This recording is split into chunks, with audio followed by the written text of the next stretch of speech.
First of all, this is not Rwanda's problem. And we are going to ensure that everybody realizes that it is not Rwanda's problem. And starting with saying, those who think it is Rwanda's problem and not Congo's, first of all, remove these Congolese from here. You can't teach me how to behave. I don't like your behavior yourself. So where do you stand to tell me how you should behave? Who are you? Mainly, I want to talk about the usual problems we have currently in our neighborhood, which keeps bringing up Rwanda's name in all sorts of ways. Because the beauty of it is that there's not a single story about it. There are so many stories about it. We have had refugees from different places for different reasons. There is one type of refugee that I think we are not going to accept. We cannot keep being host to refugees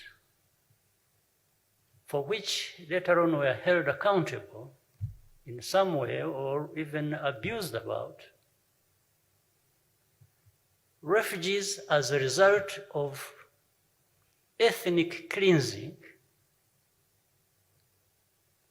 based in another country, and we must be the dumping ground of those people who are being deprived of their rights. We have had refugees here for over 20 years from DRC, of one type of people. In fact, when the president of DRC, the current, when we were still talking, I raised this matter with him when he had just come to office. I told him that we even thought of saying, should we absorb these people and make them our citizens and put the matter to rest? Just as a way of solving the problem. But I also told him the difficulty with that, there were now two views within these refugees. One was, no, they don't want the citizenship would even propose to them because they want to go back home. That is in DRC. The second, they are not interested in ours, given the United States, Europe, or wherever, or Canada. If they were coming and picking them and taking them there to resettle them, they would prefer that. I have no quarrel with that at all. When we were proposing to give them citizenship, we also told them that they can't, if they accepted it, they can't be the same people who would again go cause trouble in the DRC, because that, if they did that, then we would rightly be blamed that our citizens are people who have given citizenship are now springing from that and causing trouble in their country of origin. I had extensive discussion with that president. So I told him, please help as the new president. We shall all rally around you and try to support you to have this matter resolved. At the beginning, he was convinced and was maybe going to do something about it. But now you see where we are. Another thing, when you have seen the whole world, but based on what the government in DRC is talking about, is blaming us, we are supporting M23, and then M23 must go back to where they came from. We even try to explain almost on a regular basis how those people fighting there did not actually come from here. Little did I know that those who say it are actually saying, oh, these are Tutsis from Rwanda as of origin, even if it is 100 years ago. So they must go back to Rwanda. At least that's what the authorities in Congo are actually implying. I don't know whether those who support that idea from outside are aware of this and therefore could be doing it deliberately also, or doing it knowingly. But it's an abuse, a gross abuse of people's rights and actually abuse against us as a country.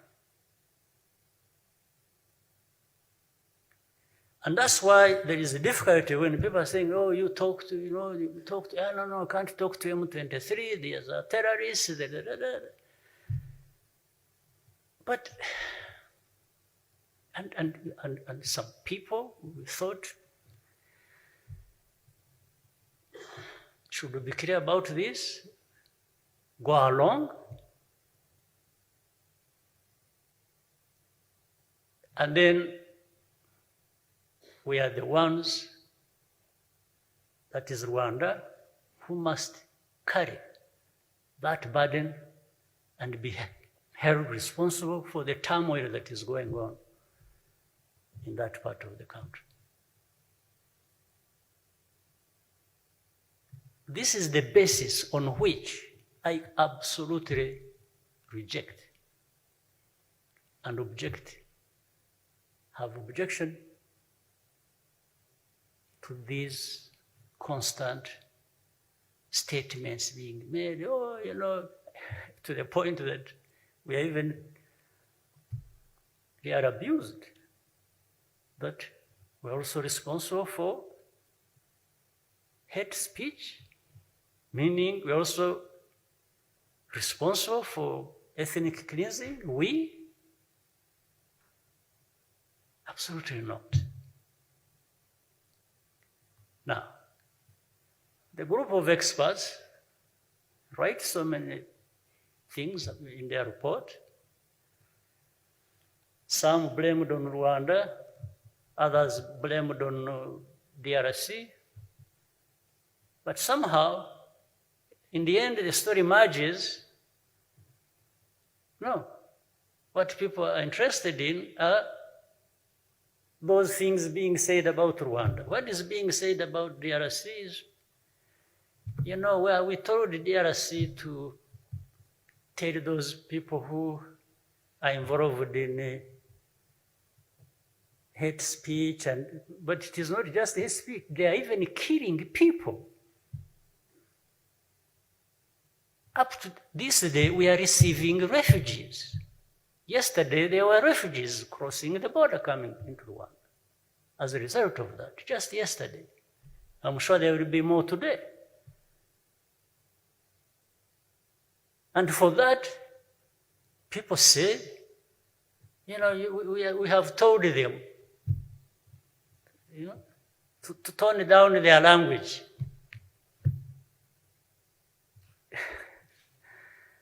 And then DRC jumps up and says, oh, you must do this to Rwanda, you must do this to Rwanda. They're telling the European Union, they're telling you, yes, you have to do this to Rwanda.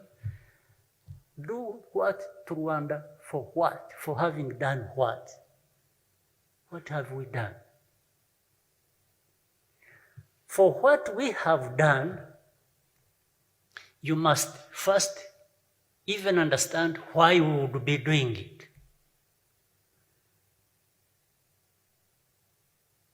Why would we be doing what you are accusing us of doing? Why don't people then address that is causing us to do what we are accused of doing?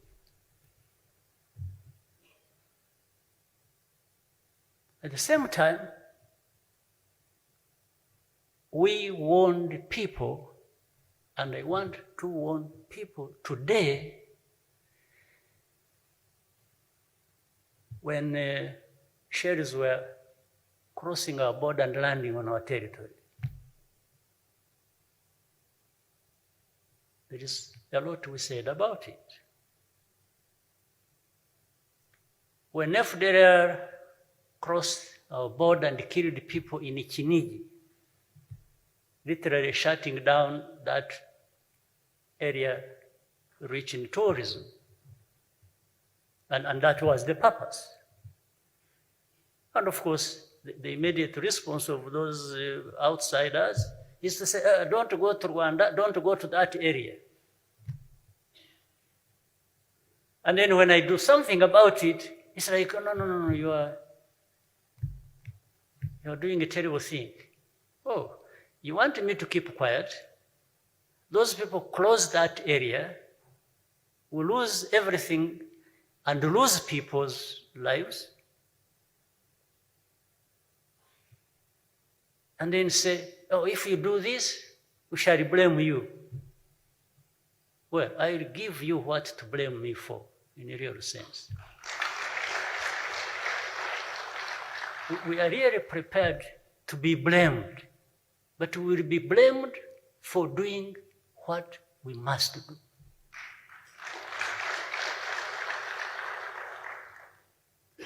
What people are they talk about interests and so on in Congo. I am not opposed to anybody's interests anywhere. How can I be opposed to your interest in Congo if you have interest there? It's none of my business. What do you want to go? But you're also not going to be able to have your interests fulfilled if there is no peace. I don't understand the calculation. You allow turmoil to go on. There are simple things that could be done to address the problem. You don't mind that turmoil goes on, but you expect to have your interests safeguarded. I don't understand. The interest we have as Rwanda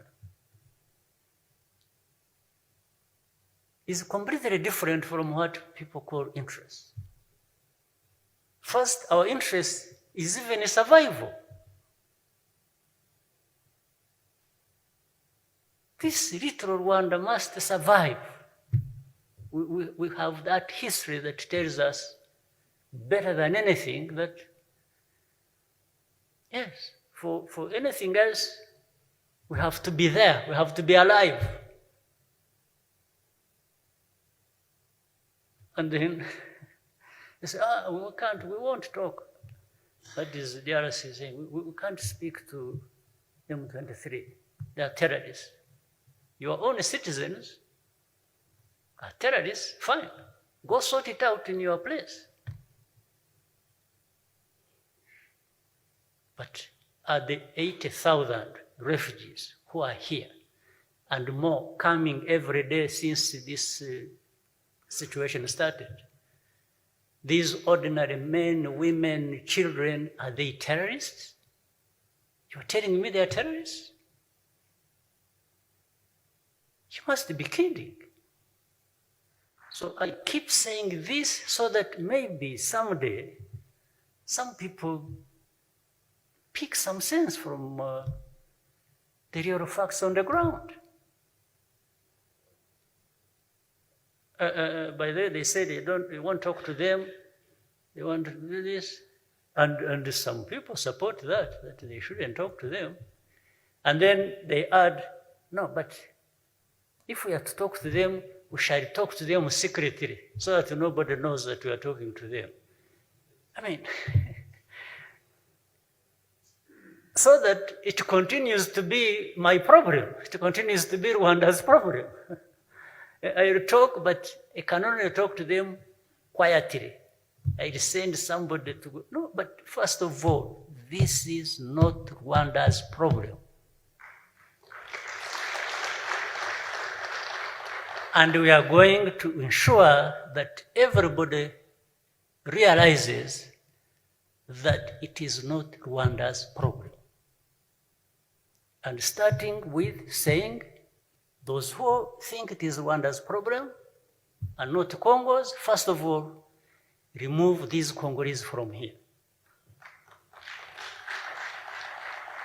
Those who are coming in every day just on the actions of government and institutions, you tell me government is not functioning properly or this, or that's still none of my business. If it is to be my business, it is yours also, meaning the international community. These are the ones I'm addressing. It is as much your problem as it is mine. But I'm refusing that Rwanda should carry this burden and be insulted and abused every day about it. So, either you carry them from here and take them wherever you want, or they go back to Congo and you protect them there. I have heard you protect them against their own government. And from mercenaries, whom I have heard, when you hear a situation is relying on mercenaries, you know that situation is a mess. If it comes to us dealing with the mercenaries, we really have, we are overstocked. To deal with the mercenaries. Mercenaries are the most useless people you can, yes, you can rely on. So those countries relying on mercenaries, you just know they are in trouble. They have original problems before they brought mercenaries, and when they bring mercenaries, the problems are multiplied by a big factor. It gets worse, not better. So I'm saying this, with a sense of, in a way, of frustration. It's like the world has gone crazy. Nobody's listening to the others. Facts no longer apply to anything. Since when did these Congolese, of Rwandese origin, become Rwanda's problem? When you say they go back, well, first of all, ask yourself, who brought them there? Ask those who took them to Congo. How they went there, I don't know. Those who took them there, who created those conditions, should be the ones to answer, not me. You're not going to force that problem on me, zero.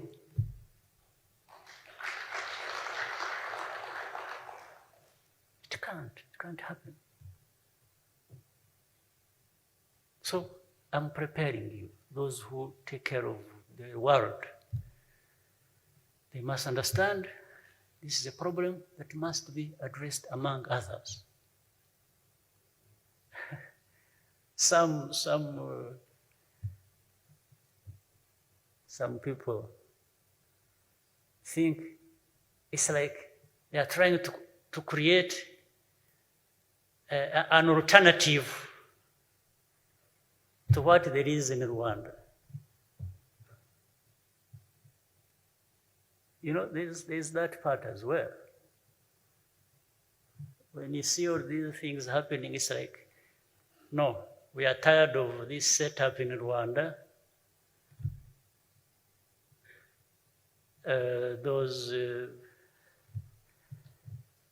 So they want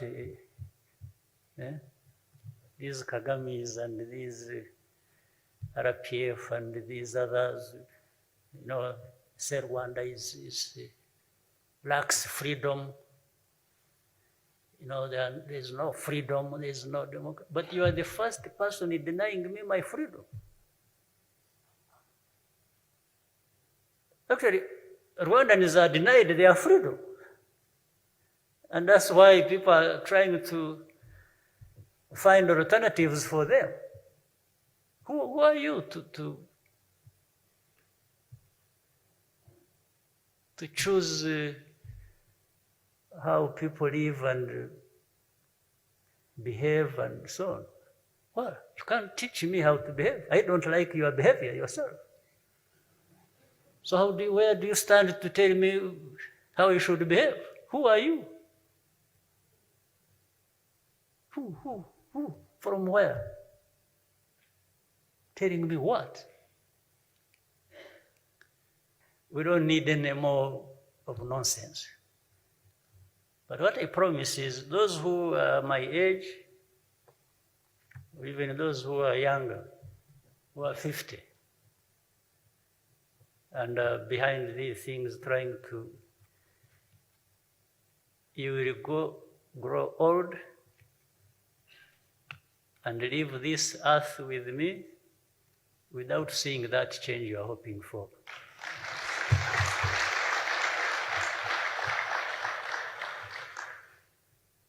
So I want again to assure everybody, as you know, and I'm sure you know this because you are part of it,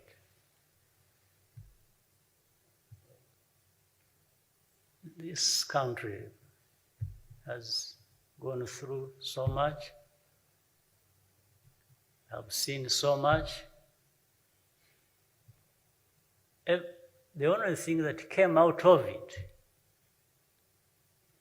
is that we are as solid as a rock.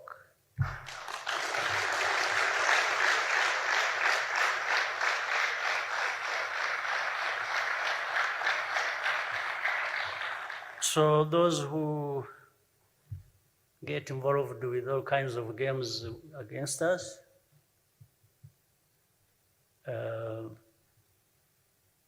it's only a joke. So we can keep joking. There is no harm in joking. As much as there is no harm in anybody insulting us. Oh, if someone insults you, what is the problem?